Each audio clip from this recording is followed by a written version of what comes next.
What's up, guys? Welcome to this monster truck tire cake tutorial.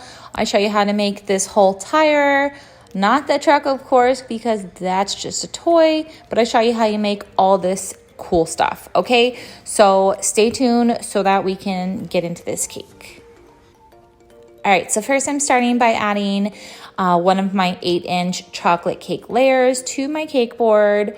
And then I alternate the chocolate cake with chocolate buttercream filling. And then once I have all 4 layers of cake with my 3 layers of buttercream filling, I add some more of that chocolate buttercream on the outside there. I'm using a large serrated knife. I am carving the top and the bottom kind of curved so that it resembles more of a tire shape. And I'm just cleaning up those excess crumbs there so that I have some clean surface to work on. I'm using a very large circle cutter so I can make an indentation on the top of the cake, and that's going to be the rim of the tire. I'm adding a little bit more buttercream on the top and the sides that don't have buttercream yet, just to seal in some of those crumbs. I don't want those crumbs to be there when I add my final coat of buttercream. I'm using a small piece of acetate sheet. You can also use a small piece of plastic. This just helps you get those curves of the cake because you can't really reach them with a straight spatula or a straight smoother. So right now I'm just adding some of my white vanilla buttercream here. This is just American buttercream. This is the final coat of buttercream, so I'm trying to make sure I get all of those crevices, and I'm using alternating between using the piece of plastic or acetate and the smooth cake comb from Esther Cakes. This is what it looks like when I made that indentation on the top there. And now we're gonna work with some fondant. I'm using Fantasia fondant. I will put a coupon code in the description. If you've never used Fantasia fondant before, you can use that coupon code.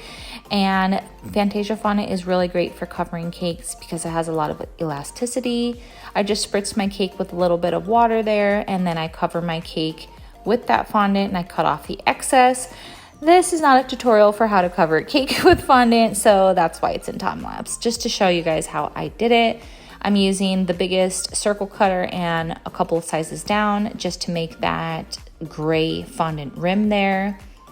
Right now I'm using a template that I made out of just regular paper, and I'm cutting out some black fondant shapes there. I'm using my edible glue, which is available on my website, just to glue those pieces to my fondant cake.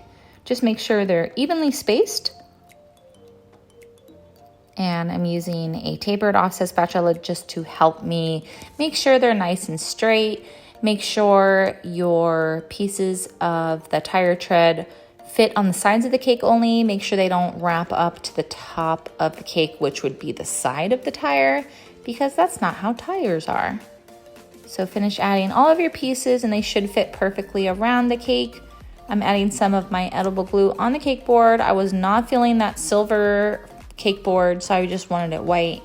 I'm adding some white fondant there. I'm going to trim off the excess, and you can see that it does not reach around the entire cake, but that's fine. Just cut off some more white fondant and then smooth those little lines and it'll be fine.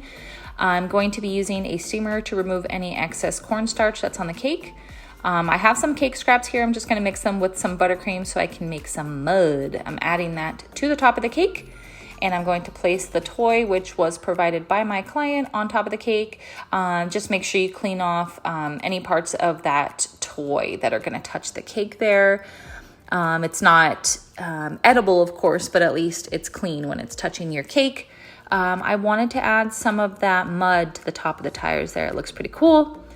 And then I just added the name, and I made a fast one out of fondant and edible image, and a number 1 and some fondant flags. I added those to the cake.